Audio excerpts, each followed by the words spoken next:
Let's go.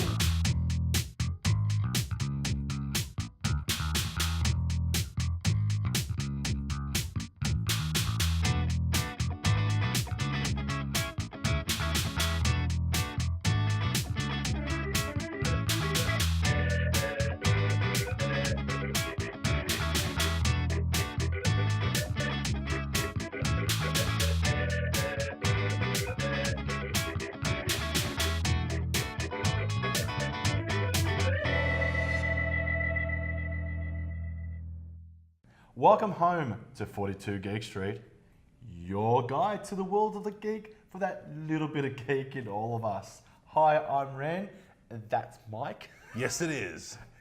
I'm glad you confirmed, otherwise I would be completely... I'm back. Well, I'm back to my normal self this episode. Yeah, So are you. Yeah, you looked good last week, actually. Things You change.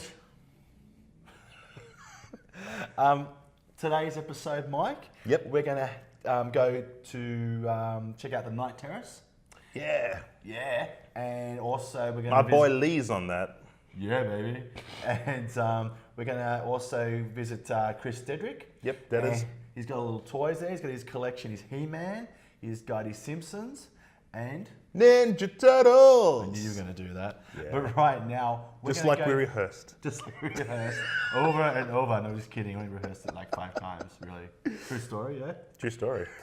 But yeah, right now we're going to go down to Paran, speak to Marc at ArtBoy, and talk about how someone can go about submitting stuff. So this is pretty good for someone who's a bit shy on how to submit something to a gallery. Yep. And this will tell you where to go, where to start, and what to do. Take it away, Mike.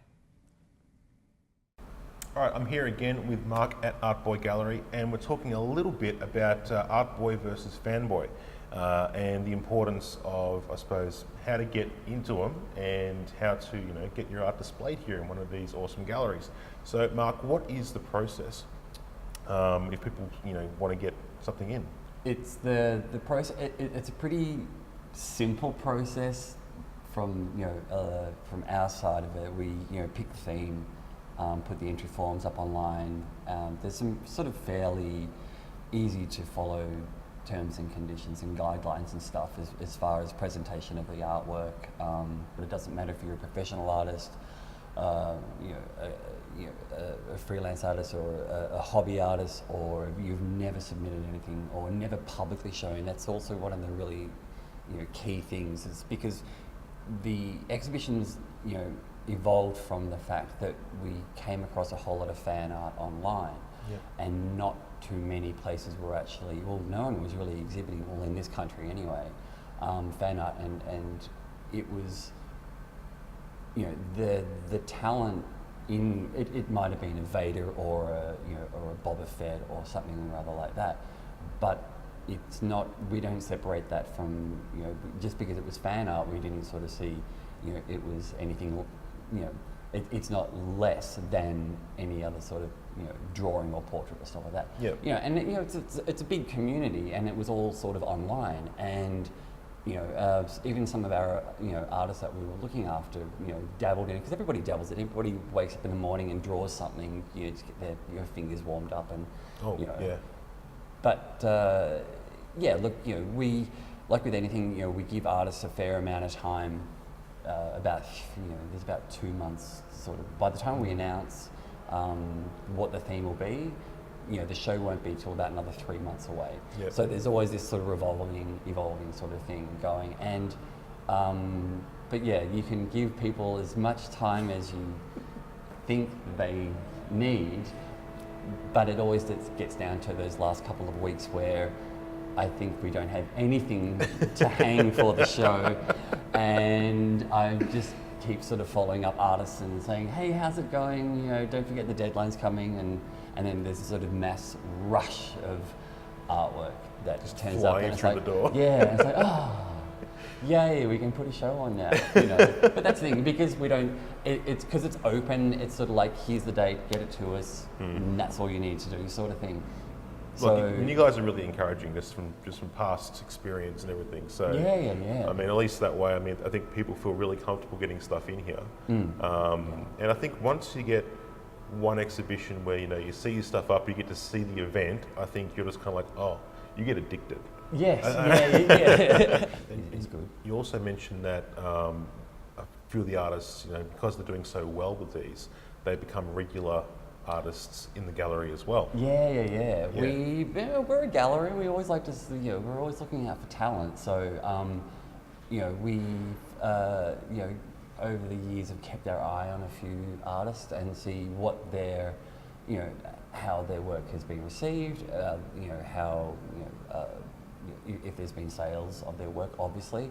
Yep. And if there's been, demand for it. And so, when you do get about 50 artists submitting work, it gives us, it affords us the luxury of going, all right, well, we'll just do a bit of a, we'll keep track of a few people and sort of see how their work progresses, and, then, quite a few people have ended up actually sort of being, full-time artists in the, in the gallery. That's a good thing. Okay, so we've got another Fanboy versus ArtBoy coming up. Yes, we do. And that's going to be... it's the fantasy world of Jim Henson. Yeah, that'd be awesome. Dark crystal goodness. So where can they get in contact, and what deadline do they have to meet? Submission cutoff artwork deadline is the 14th of November. Okay. With the opening pretty much being the following week. Entry forms are online at artboygallery.com. Click on the Fanboy versus ArtBoy page for that. Okay. And yes, that's going to be great. Get on that, people. Well, if people want to get in contact with you and get involved in these ArtBoy galleries, where can they find you? You can find us at artboygallery.com, and also Facebook is ArtBoy Gallery, Instagram, Twitter, hashtag ArtBoy Gallery. The gallery is located in 99 Greville Street in Paran. And that's the same place they can go for the pop-ups as well? Is there information? Yeah, so there's information on the website about the pop-up exhibitions, the history of the Fanboy exhibitions, and a whole array of other things and stuff. All right, awesome. Well, thank you again for talking to us. Absolute pleasure, thank you. And we'll catch you again next time. Awesome. Cool. That's it. Back to the studio. Now, speaking of art shows as well, there's a couple coming up in November. So we've got Jubbly Oomph, which is going to be a pop-up show, and that's going from the 13th to the 23rd of November. Mm-hmm. But also, we've also got a big show coming up at ArtBoy, which is the Jim Henson one, which is going to be the 21st to the 30th of November, and that should be anything Jim Henson. So I'm going to try and get something in for that too. What kind of stuff is Jim Henson? You've got Muppets, Dark Crystal. Well, I'm going to go for the Turtles angle, because really, he was involved in the first Turtles movie, so that's my in. Cool. Thanks. Well, I think we should go to a break, and after the break, Night Terrace. Night Terrace. Yeah. Welcome back to 42 Geek Street, and thank you to all of our sponsors. Coming up next, we have Night Terrace, and Lee Zachariah, who is the writer for No Man's Band. He is involved in this little project, and Lauren has gone down to check it out and speak to a few of the guys there. Looks like a lot of fun. Let's see what they have to say. Let's check it out. Hi, Lauren here from 42 Geek Street, and I'm here with Ben McKenzie and Petra Elliot to talk about the new radio play, Night Terrace. Tell us a little bit about it, guys. Well, it's going to be an online piece. The birds are very talking about it. So it's going to be an online piece. It's like the Netflix equivalent of a radio play. So you pay for the whole season in one go. You download it. You can listen to it. It's 8 episodes. It's the first of what we hope are more than one season. Of what we have planned so far, it's definitely more than one. Well, I think so, yeah. But it's a sci-fi comedy series. So it's about a woman named Anastasia Black who used to work as a scientist saving the world for a secret government or other organization. We don't know much about them yet. And mysteriously called the Department. Yes, and she quits. She retires and tries to move into a little terrace house in the suburbs.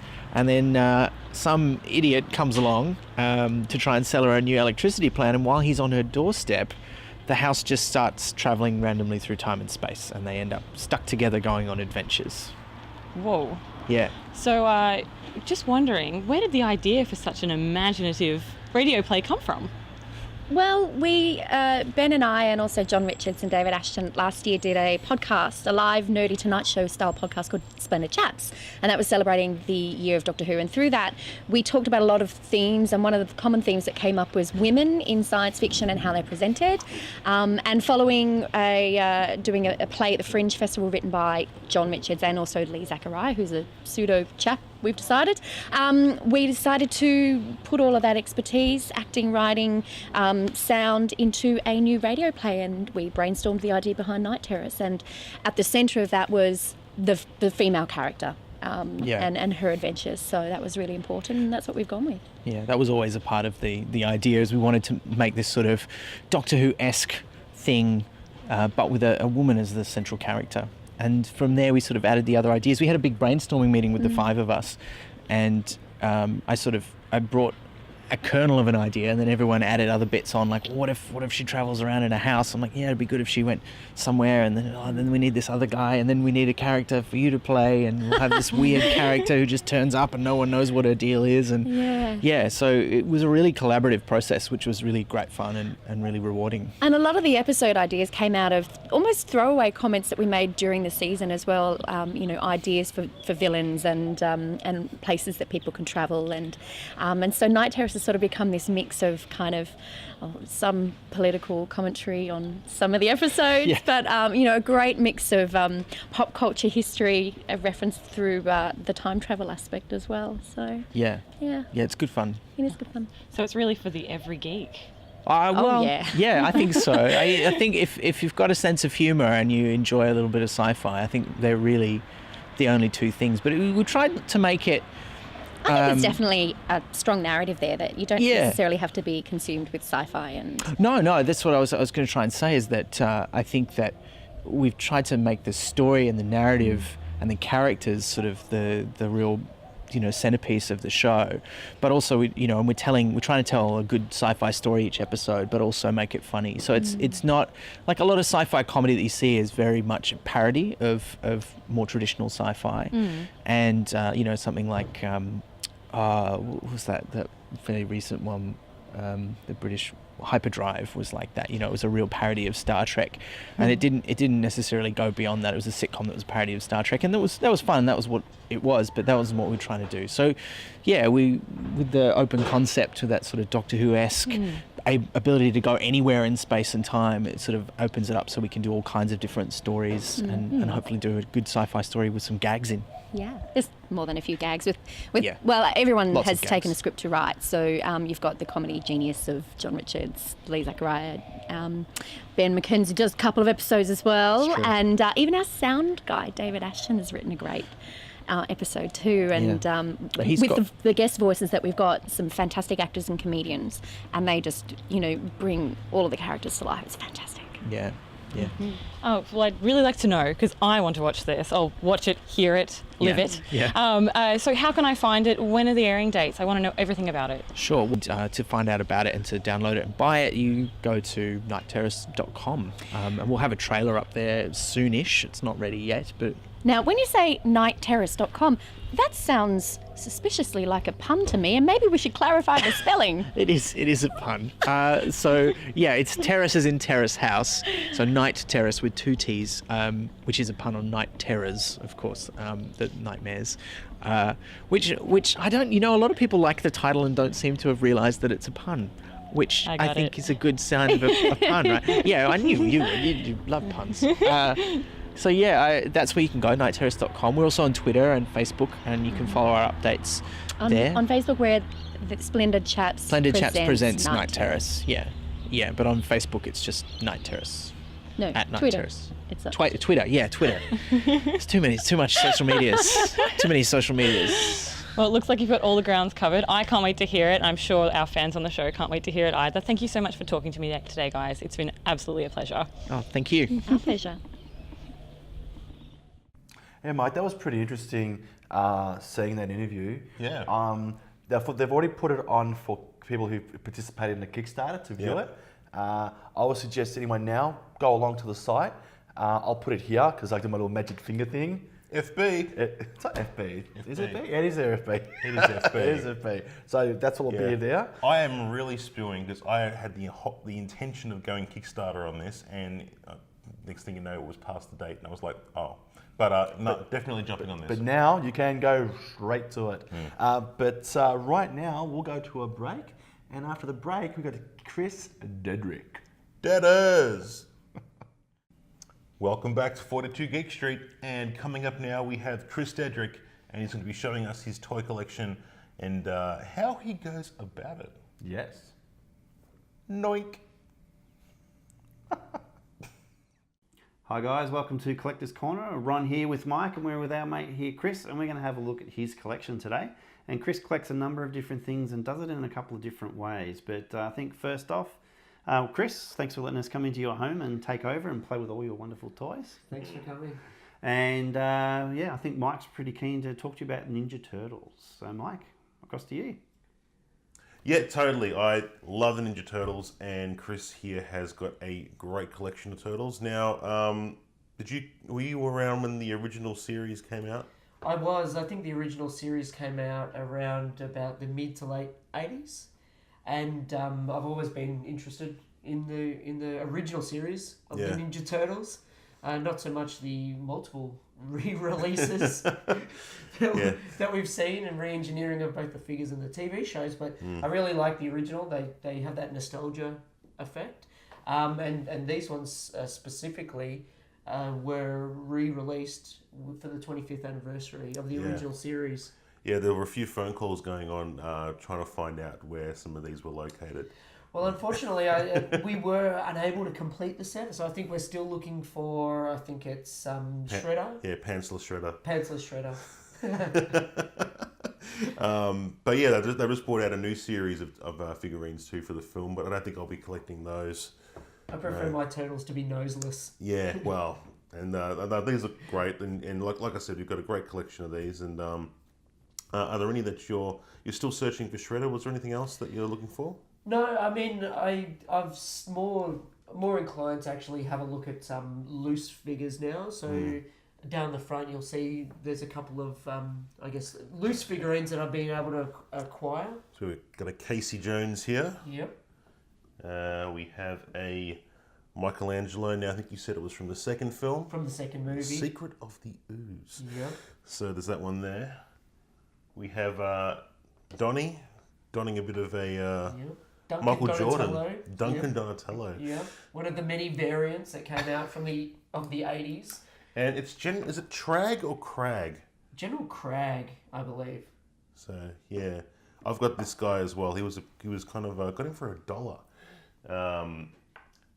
I assume this is the basket that is the basketball ring for Duncan Donatello. But no, look, there's some great stuff, and if you can have a look at some places to find all these old figurines. I mean, sure. You frequent a few of the markets. Yeah, I think the main thing for being able to obtain these figurines is hitting a lot of the markets, garage sales, secondhand stores.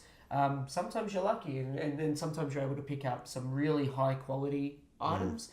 And sometimes you've just got to be prepared to come back with nothing.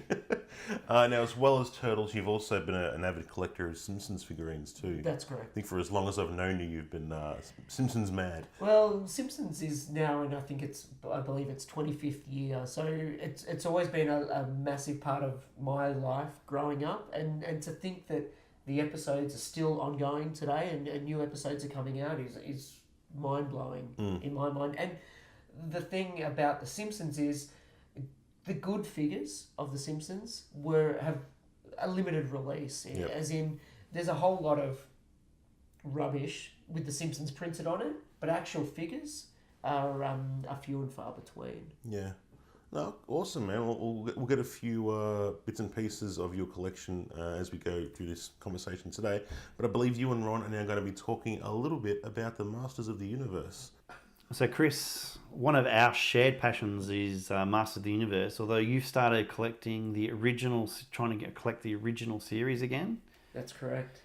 So at the moment, what I'm trying to do Yeah, I actually haven't seen this figure before, so there you go. Well, he's actually one of the rarer ones, and he's unfortunately not finished. So at the moment, what I'm trying to do is go through the whole series and collect them from scratch again. I, like every other kid growing up in the 80s, had a pretty extensive Masters of the Universe collection. I have my Castle Grayskull, which I still got. Yeah. I didn't look after it though, which is a shame. But Well, nobody does. Yeah, then that's the problem. Yeah. So Is that the special edition YMCA camera? certainly does have great mustache. So just like every other boy in the 80s or girl in the 80s, we destroyed our toys. They ended up under lawnmowers, dug into sand pits. Yep, I've done that.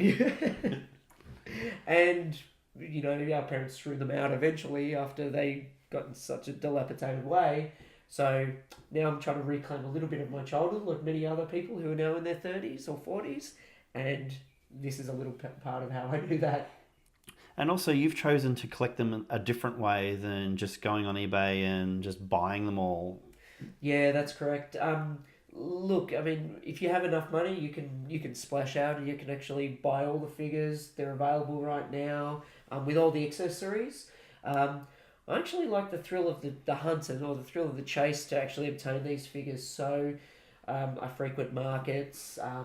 I'm an avid follower of eBay when people do list them in incomplete form. So, for example, this figure here, I purchased him and then had to go around and find all the guns, which you can see there's two of. This one has quite a many different moving parts.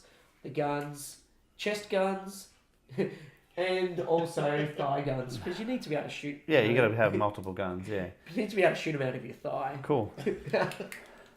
And that's cool. And you've started hitting the also garage sales and stuff like that. You can find little bits and pieces for. Correct. Garage sales are a good way of finding items that you wouldn't be able to find anywhere else. So there's garage sales on it all the time, and I've become an avid follower of Gumtree. And I've also, what we've got here is the two different versions of weapons. So how did the blue versions come about? The blue versions actually came out as weapon replacement packs. So as we were mentioning, kids in the 80s destroyed their toys, including the weapons, and these, you know, got lost or sucked up in vacuums, like what Lego does. Yeah. Humanity. So then Mattel brought out variant weapon replacement kits. So the blue weapons, and you can see that they're made distinctively different. So the original ones are obviously harder to come by because, you know, they were lost all around about 1984. But there's a ton of these ones hanging around, axes and also swords as well. Cool. Now, it's a cool way that you're doing it, and I like the fact that they're out of the box and we can play with them, which is what we're going to go and do now. So, guys, thank you for watching, and we'll throw back to Ren in the studio.